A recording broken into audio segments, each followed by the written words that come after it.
Hi guys, welcome back to 1A Garage Doors, and today I want to make a quick little video on the differences between garage door hinges.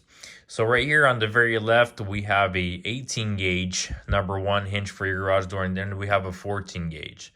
And here's a couple little pros and cons to it.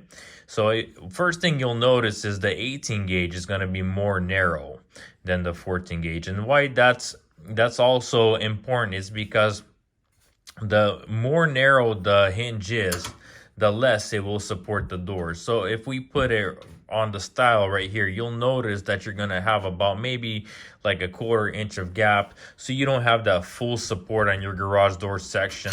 Versus if you take a 14 gauge hinge, it practically supports it all the way. So, and that's good for the paneling, not as the weight is distributed more out there.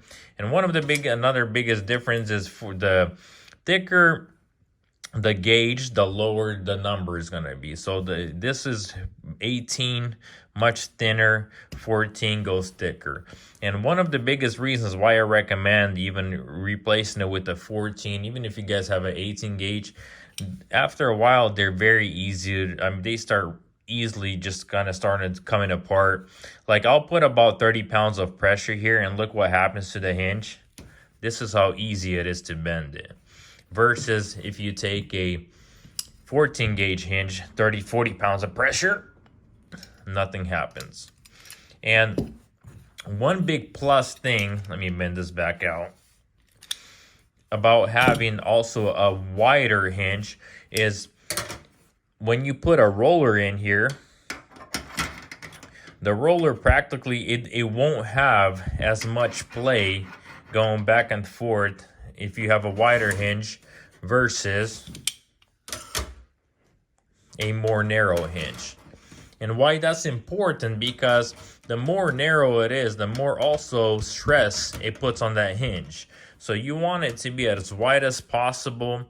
And that's why we always recommend, if you're going to be replacing hinges, always get the 14 gauge. I don't think they're going to be much of a difference, but I can guarantee you could easily get a couple more years out of it.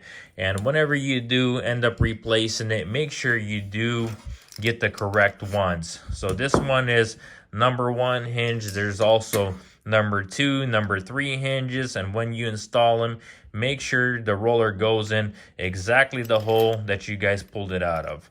So anyways, if you guys like our video, please like and subscribe.